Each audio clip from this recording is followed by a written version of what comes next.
My name is Molly Snell-Arch. I am the Cooperative Housing Specialist with Pathstone, providing technical assistance to resident-owned communities throughout New York State. And hopefully if you are seeing this video, then you are a board member or a committee member or a member of a resident-owned community here in New York State looking to learn a little bit more about overseeing the financial health of your community.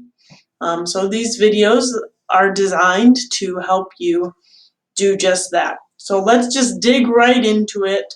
The indicator we're going to be talking about today is the debt service coverage ratio. Now, it's probably one of my favorite indicators financially of the health of any given organization.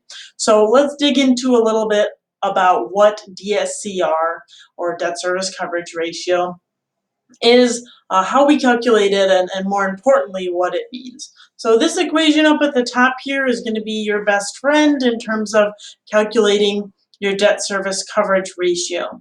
So we'll break it apart a little bit. That top number, net operating income, is in the numerator. So this is just after we take all of our money in, all of our lot rent and any other fees we might assess, and then we subtract out everything it takes to run our community effectively and efficiently. So you're subtracting out snow plowing, landscaping, management fees, everything like that. And you're doing it for whatever time period you want to look at the DSCR for. Now, this indicator can be used for anything from monthly to annually to possibly even over a longer time period. But you're going to calculate your net operating income for whatever portion of time you're looking at just by taking all of your income and subtracting out all of your operating expenses. And then you're going to get this number, your net operating income. So what's left over at the end of all that? And then the bottom number, your total debt service. So again, looking at whatever time period you're looking at, that you were looking at for the net operating income, you are going to look at your total debt service, which is to say, what is the money that our lenders are expecting us to pay back within that time period? So it could be your monthly debt service, and in New York State, it's pretty much your lenders are going to be Rock USA Capital at this point and New York State Housing Finance Agency. So what is your debt obligation to your lenders over whatever period of time we are looking at? So you're taking your net operating income and you're dividing it by that debt service, that amount you're supposed to pay back towards your loans over that period. And this is going to give you a number that is hopefully greater than 1, right? Because a number greater than 1 indicates to us that we have enough net operating income to accommodate the debt service, the money that we owe at any given time, right? The money that we're required to pay back within that time period. So this is really a measure of your cash flow. Are you bringing in enough to accommodate your debt service on that month-to-month basis or quarterly basis? And if not, then that number is going to be below 1. It's going to be like a 0.9 or 0.8, right? And that means basically that you are not bringing in enough to cover your debt obligations for that time period.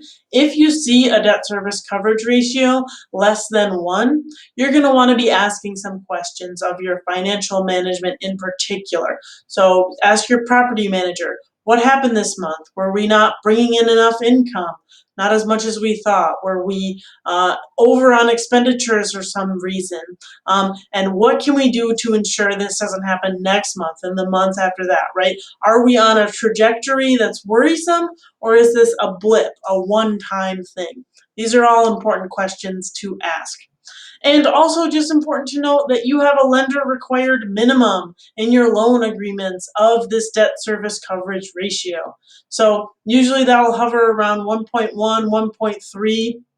And that's just your lender saying, okay, we see you can meet your debt service obligation, and we want you to build in just a bit of a buffer to make sure that you can. I know all of you have stories of encountering unexpected expenses over the course of operating your resident-owned community.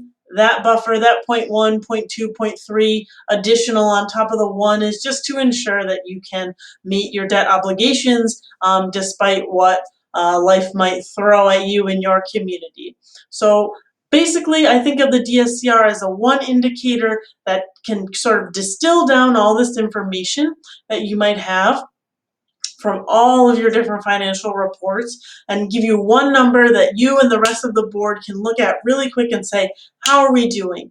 Are we doing okay?